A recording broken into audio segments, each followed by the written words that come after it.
Hello everybody, this is going to be a somewhat short video on how to do your journal on Glass Castle.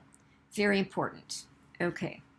Now on the screen, as you're watching this tutorial, you might see under the modules week 1 or week 2. It really doesn't matter. That's not the most important thing. What's important is how do you do the journal entry and what it should comprise of. So don't be too worried about if I say a certain date or if it's under a certain week. That has nothing to do with the actual way that we do our journal entries. Okay? Always check the modules and the assignments if you want the exact time and date. All right, here we go.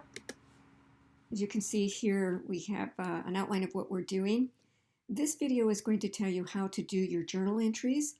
Your journal is going to comprise 15% of your grade, so it's an important component of class, and it will help with your writing skills, it will help with your analysis skills, and it will help you think about the book and critically analyze what you feel about what's happening in the book. So it really satisfies a lot of requirements and skill areas that we hope to use as you improve your reading.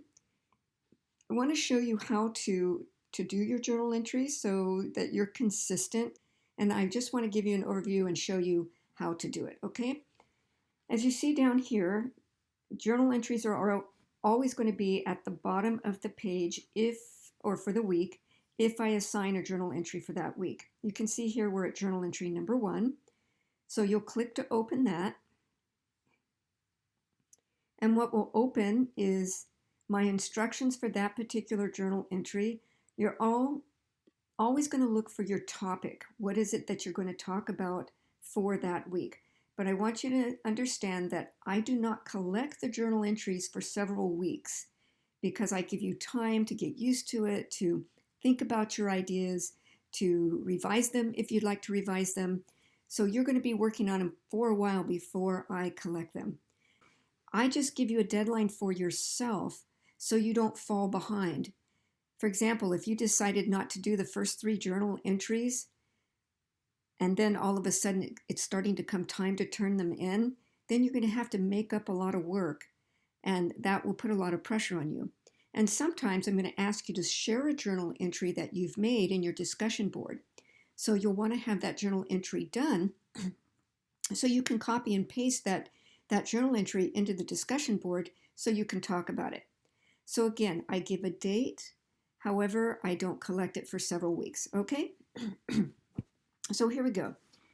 There's a rubric here, and the rubric that you don't have to pay attention to the points right now. The journal entry is 50 points, but this is just to give you an idea of if you really want to do really well on it, then you want to follow the 5-point criteria. If you're looking at the middle of the road, the C area, then you can look at the 3-point criteria. And if you're not doing too well, then it's probably in the 1-point range. But really just read this rubric just to see what it is that I'm looking for in your rubric. For example, your response to the question or questions. The student answered the journal question thoroughly and completely and has shown a critical analysis where and when appropriate. In other words, if I've asked you to think about it, reflect on it, compare something, contrast something, you have given it some good thought. And then you want to do the best you can on the grammar and your punctuation and your spelling. This is a writing class, and I'm trying to get you ready for English 200 and English 1A. And so you want to be your best when you go into those classes. So the more you practice good writing here, the more that you're going to be disciplined and ready for when you go into the higher English courses, okay? And then I'm also going to be looking for the vocabulary usage. I'd like for you to use some of the vocabulary we use in the textbook. I'm going to suggest some vocabulary that we use in the Glass Castle book. And so not only are you going to learn vocabulary, but you're going to use it in your own writing, and the best place to use it is in your journal, okay? So how do you keep a journal? Well, you can open up your own Word document and keep the journal entries yourself, but I've given you one that you can download here. And if you want to actually write in the journal, you click on the link here, and this will bring it up in Word. Okay. But if you don't have Word, then you may want to make your own in the processing format that you use. So we're going to click OK. But if you don't have Word, you can always go to Google Docs, and Canvas accepts Google Docs. So if you have a Gmail account, just go open up a Google Doc, save it, and you can turn it in that way. So I'm going to click OK. So your document is going to open, and here you have the template for your journal entries. Now you can make your own document if you'd like to, but it needs to be in a file that I can receive in Canvas and one that I can type into. So do not make your document and save it as a PDF file. A PDF file, I can't make any kind of comments into the PDF. Well, I can, but it is also very difficult. So make sure that it's a doc file, a text file, something like that, a Word file that I can open, or a Google file. You can just always just use this one. I have it as a link underneath how to do your journal entries, and so you can just click this open and then save it somewhere on your desktop, so you will always click open the same file and then just keep doing your journal entries. So journal entry number 1, you always type the question for the journal entry or the questions, and most of the journal entries that I ask you to respond to are more than one question, okay? I've done the first one for you just so you can see what it looks like. So name one good characteristic of the mother and for the father, so you need to answer both of those. Be sure to answer each of these questions in detail. And then the date would be the date that's normally due, which is at the end of the week that it's assigned. And usually we go either from Sunday to Sunday or Tuesday to Tuesday, which is whatever semester that you're in. So let's say here it's a summer session. So the end of this one would happen to be June 21st, okay? So if that is the session that you're in, that's what we would do. And then your response would go here. So I'm just going to take this out. And so name one good character of the mother. So I would just start typing, and I might start saying one good characteristic of Rosemary was that she loved art and she taught her children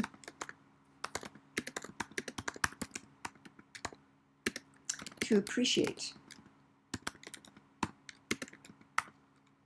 And I might go into more detail, and then I'll go into what a great thing about the father was, and I'll go into detail about that.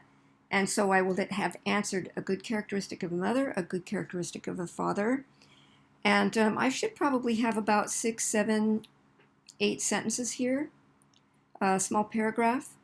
Some of your journal entries will be much longer because you'll have more questions to answer, and some will be short, some will be vocabulary. So for your session, you may have 5 journal entries, you might have 10, you might have 12. It really just depends on the semester that you're making these journal entries for. But it's generally no fewer than 5 and usually about 10 to 12. Okay? So once you finish that, of course, you're just going to click on File Save. And then you're just going to save it to your desktop or wherever it is, a flash drive or wherever else. And then as each week progresses, you just open this file, go find it on your desktop, and then keep typing into it. At the end of your semester or your session, I'll call for the journal entries, and it will be very clear. And that will be in an assignment area, and I'll say, please upload your document with all your journal entries. Make sure your journal entries have all the questions that were asked of you and the date, and submit it. And then I will go in and I will grade these journal entries. Because this is a graded assignment, you want to make sure that you write in complete sentences, that you capitalize, that you use good punctuation, that your spelling is good to the best of your ability. And since there's spell check, there should really be no reason why you don't do good spelling, and that your grammar is the best that you can do it.